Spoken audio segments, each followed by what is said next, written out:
ये स्टैन स्वामी कौन थे? कैसे इस दुनिया से गुजर गए?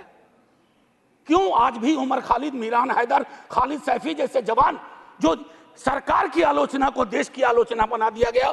और मैं दो किताब, अगर ये किताबें मेरे पास भी आती हैं, मेरे पास आती हैं, तो नड्डा जी के कार्यालय में भी पहुंचना चाहिए। The incarcerations by Alpa Shah और ये challenging caste by Ejaz Ashraf. ये दास्तान है, ये दास्तान है democracy, how it is being muzzled. Anyway so ma'am, मैं ज्यादा वक्त लेते हुए नहीं कहूंगा। इमरजेंसी पे बात हुई, मैं इमरजेंसी पे बात हुई मैम, वाइस चेयरपर्सन, इमरजेंसी पे बात हुई। सचमुच बहुत बुरा अध्याय था, लेकिन मुझको लगता है कि इंदिरा जी के एडवाइजर बहुत स्मार्ट नहीं थे। आज की तरह के होते ना तो कहते 352 की जरूरत भी नहीं है, ऐसे ही बना देंगे। ये हालात, ये फर्क है। और आखिरी में कहूंगा कि ये जो चुनावी विमर्श है, इसकी वजह से जहर बहुत है समाज में। लिंचिंग चल रही है, लिंचिंग। मैं कितने विजुअल्स बताऊं। आज से 3 दशक पूर्व मुझे स्मरण है,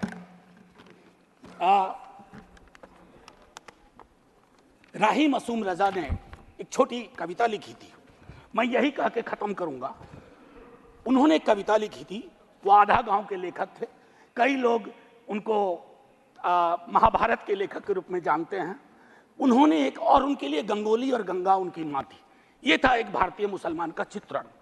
उन्होंने लिखा था, मेरा नाम मुसलमानों जैसा है, मुझको कत्ल करो और मेरे घर में आग लगा दो, मेरे उस कमरे को लूटो जिसमें बयानें जाग रही हैं मेरी, और जिसमें मैं तुलसी की रामायण से सरगोशी करके कालिदास के मेघदूत से कहता हूं मेरा भी एक संदेश है। अब आइए दूसरा, ये 3.5 दशक पूर्व लिखी गई अभी, और यही मैं खत्म करूंगा। ये पूरे देश का चित्रण है, ये हम सब के लिए आईना है। वरना मारे जाओगे, रघुवीर सहाय को याद करते हुए एक युवा कवि अदनान नाम के लिखा है। मत भूलो कि तुम मुसलमान हो, बस 30 सेकेंड और लूंगा। मत भूलो कि तुम मुसलमान हो, बस लोगों को छलावा देते रहो कि तुम मुसलमान नहीं हो, वरना मारे जाओगे। राह चलते ख्याल रखो कि कहीं तुम्हारी कमीज से मुसलमान होने की बू तो नहीं आ रही। ख्याल रखो किसी से बहस करते हुए, कुछ बोलते हुए, कुछ करते हुए, यहाँ तक कि हंसते और रोते हुए भी, कि कहीं तुम मुसलमान तो नहीं लग रहे हो, वरना मारे जाओगे। ये बात हमेशा याद रखो कि तुम एक मुसलमान हो और तुम मरोगे नहीं, एक दिन मारे जाओगे।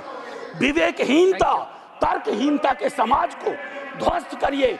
आइए हिंदुस्तान बनाइए, वो हिंदुस्तान जहां कोई फर्क ना हो, गले लग सकें। ये नहीं कि चुनावी मंच से कुछ, जमीन पे कुछ। जय हिंद मैम, जय हिंद। Thank you.